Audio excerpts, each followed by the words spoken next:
Nomor 9, ND 22 April 1936.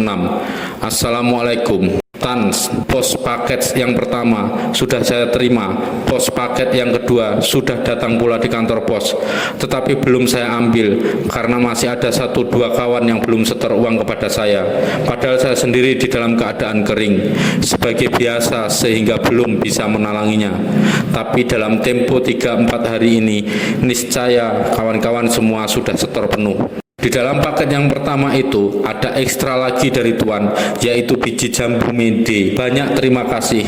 Kami seisi rumah itu hari pesta lagi makan biji jambu mede seperti dulu. Juga saya membilang banyak terima kasih atas Tuan punya hadiah buku serta pinjaman buku. Kabar tentang berdirinya pesantren sangat sekali menggembirakan hati saya. Kalau saya boleh memajukan sedikit usul, hendaklah ditambah banyaknya pengetahuan barat yang hendak dikasihkan kepada murid-murid pesantren itu. Umumnya adalah sangat saya sesalkan bahwa kita punya Islam sekuler masih sangat sekali kurang pengetahuan modern sains. Walau yang sudah bertitel mujahid dan ulama sekalipun, banyak sekali yang masih mengecewakan pengetahuannya modern sains. Lihatlah misalnya kita punya majalah-majalah Islam, banyak sekali yang kurang kualitas, dan jangan tanya lagi bagaimana halnya kita punya kiai-kiai muda. Saya tahu Tuan punya pesantren bukan universitas, tapi alangkah baiknya kalau toh Western Science di situ ditambah banyaknya. Demi Allah, Islam Science bukan hanya pengetahuan Quran dan hadis saja.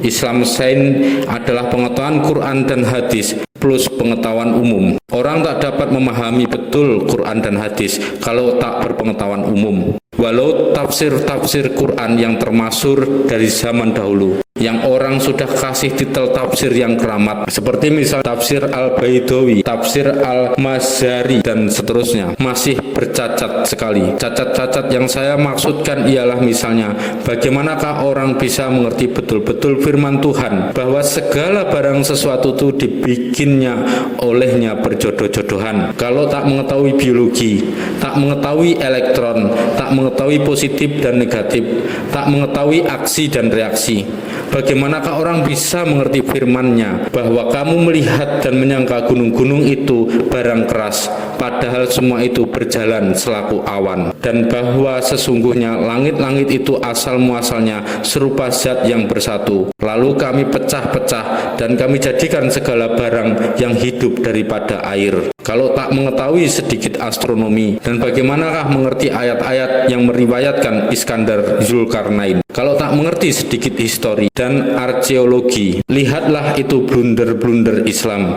sebagai Sultan Iskandar atau Raja Fir'aun yang satu, atau Perang Badar yang membawa kematiannya ribuan manusia hingga orang berenang di lautan darah. Semuanya itu karena kurang penyelidikan historis, kurang sains failing. Alangkah baiknya kalau Tuan punya mubalek nanti bermutu tinggi, seperti Tuan M. Natsir misalnya.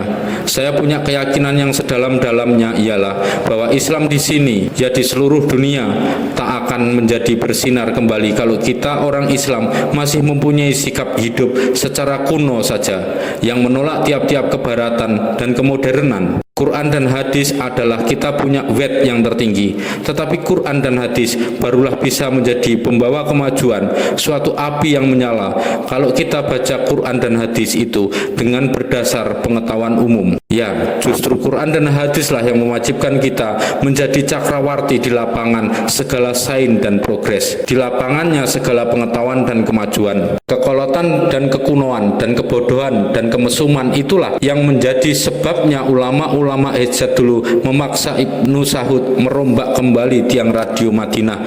Kekunoan dan kebodohan dan kemesuman itulah pula yang menjadi sebabnya banyak orang tak mengerti dan tak bisa mengerti sahnya beberapa aturan baru yang diadakan oleh Kemal Atatürk atau Riza Khan Pahlavi atau Joseph Stalin. Cara kuno dan cara mesum itulah juga di atas lapangan ilmu tafsir yang menjadi sebabnya seluruh dunia barat memandang Islam itu sebagai satu agama yang anti kemajuan dan yang sesat. Tanyalah kepada itu ribuan orang Eropa yang masuk Islam di dalam abad ke-20 ini, dengan cara apa dan dari siapa mereka mendapat tahu baik dan bagusnya Islam. Dan mereka akan menjawab, bukan dari guru-guru yang hanya menyuruh muridnya beriman dan percaya saja, bukan dari mubalik-mubalik yang tarik muka angker dan hanya tahu putarnya tasbih saja, tetapi dari mubalik yang memakai cara penerangan yang masuk akal karena berpengetahuan umum.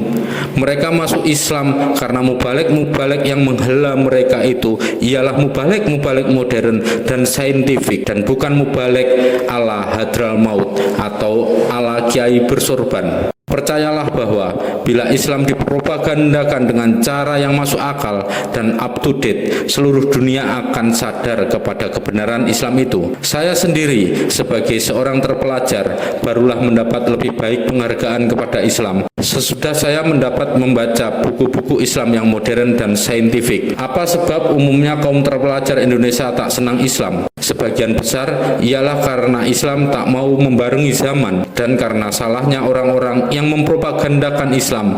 Mereka kolot, mereka ortodok, mereka anti pengetahuan dan memang tidak berpengetahuan, tahayul, jumud, dan menyuruh orang bertakhlik saja, menyuruh orang percaya saja, mesum mbahnya mesum. Kita ini kaum anti-takhlikisme. Bagi saya, anti-takhlikisme itu berarti bukan saja kembali kepada Al-Quran dan hadis, tetapi kembali kepada Al-Quran dan hadis dengan mengendarai kendaraannya pengetahuan umum. Tuan Hasan, maafkanlah saya punya obrolan ini. Benar satu obrolan, tapi satu obrolan yang keluar dari sedalam-dalamnya saya punya kalbu. Moga-moga Tuan suka perhatiannya berhubung dengan Tuan punya pesantren. Hiduplah Tuan punya pesantren itu. Wassalam, Soekarno.